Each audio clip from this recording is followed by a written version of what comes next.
वक्रतुंडी महाकाय सूर्यकोटि समप्रभा। सरल हिंदी बोलिए। सरल हिंदी का मतलब क्या?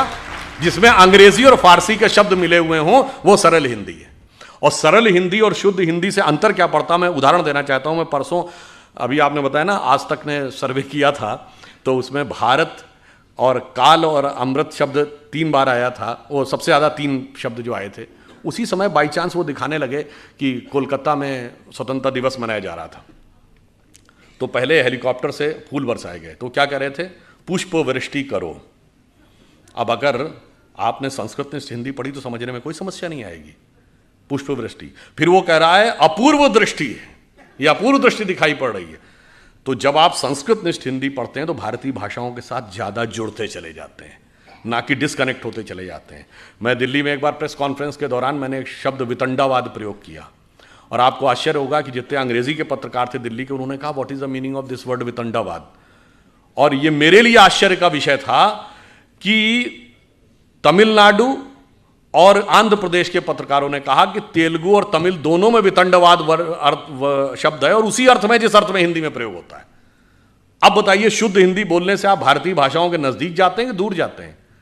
आप मुंबई जाते हैं तो क्या लिखा रहता है? छत्रपति शिवाजी अंतर्राष्ट्रीय विमानतल, और हिंदी में हवाई अड्डा। हवाई अड्डा बेहतर हिंदी, विमानतल।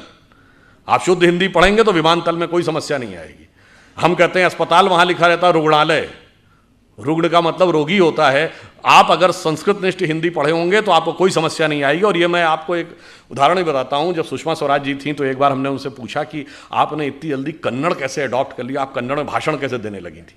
तो इससे पहले कि वो बोलती, उनके पति ने कहा कि इनका संस्कृत का बेस बहुत स्ट्रांग था, तो सबसे पहले कन्नड़ में बहुत सारे शब्द जो संस्कृत के हैं उन शब्दों को पिकअप किया और उनको केंद्रित करके भाषण का निर्माण किया, और उसके बाद भाषण लिखा देवनागरी लिपि में, और उसके बाद उन्होंने बहुत जल्दी अडॉप्ट करके बोलना शुरू कर दिया।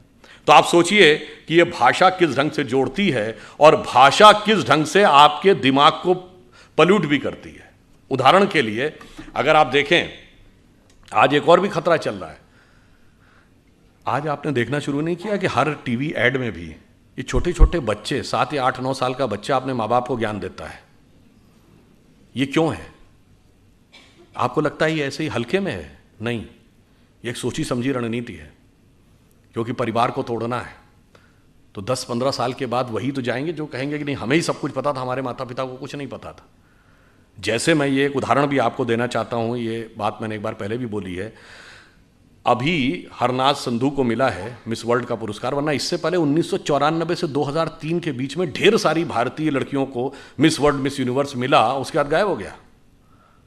यानी सुंदर लड़कियां ना 1994 से पहले पैदा होती थी, ना 2003 के बाद। ये आपको लॉजिकल लगती है बात? नहीं जी, 1991 में नई अर्थव्यवस्था आई, भारत के पास इंफ्रास्ट्रक्चर नहीं था, तो कहां से पैसा आएगा? क्योंकि ना हमारे पास फिजिकल इंफ्रास्ट्रक्चर था, ना फाइनेंशियल इंफ्रास्ट्रक्चर था। तो बाकायदा कोलंबिया यूनिवर्सिटी का एक रिसर्च पेपर है कि बेसिकली पैसा कहां से आएगा मार्केट में। तो उस समय ये आया कि जो भारतीय परिवार हैं उनकी जो एवरेज सेविंग है 19 से 20% है। यानी एक औसत भारतीय परिवार लगभग 20% अपनी आय का बचाता है। अब वो उसमें से अगर हम 10% निकाल के मार्केट में ले आए तो मार्केट में इनिशियल फ्लो ऑफ मनी आ जाएगा। अब ये रिसर्च किया गया कि वो बचत के लिए सबसे ज्यादा प्रेरित कौन करता है, तो उसमें कहा गया कि घर की महिला सबसे ज्यादा प्रेरित करती है कि पैसा बचा के रखो।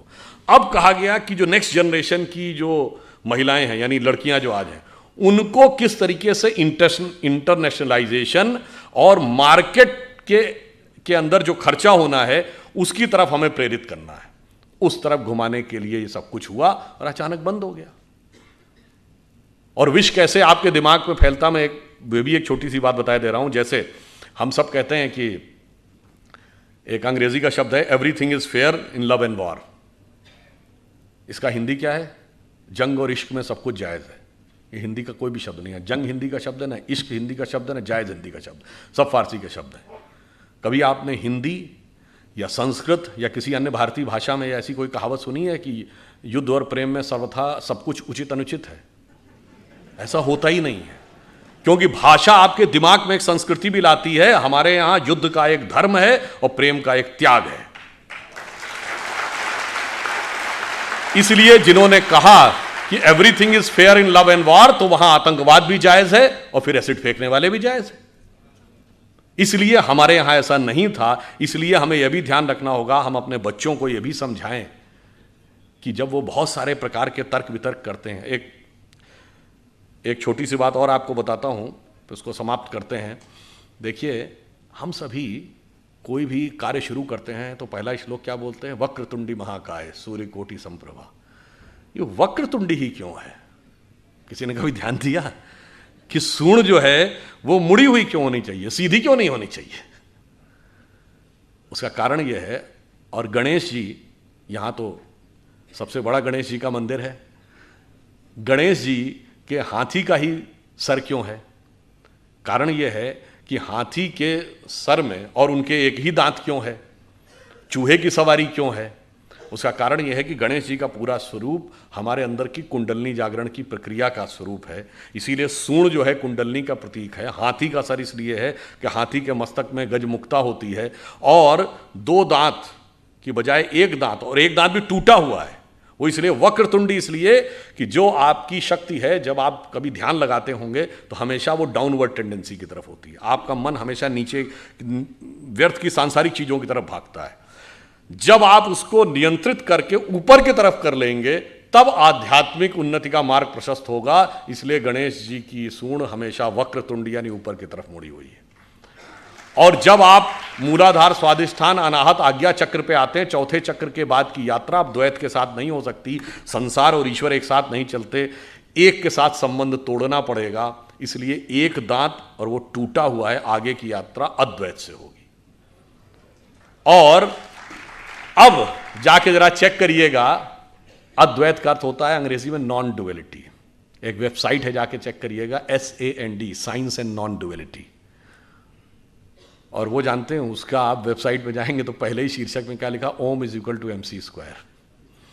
क्योंकि जब आप नॉन डुअलिटी में जाते हैं, अब यहां पे आइए, आइंस्टीन ने जो थ्योरी दी E is equal to MC², मतलब एनर्जी मास कन्वर्जन इक्वेशन, तो नॉन डुअलिटी में सिर्फ एनर्जी है। जब आप मास में आते हैं तो 2 चीजें हैं ना, मास एंड एनर्जी।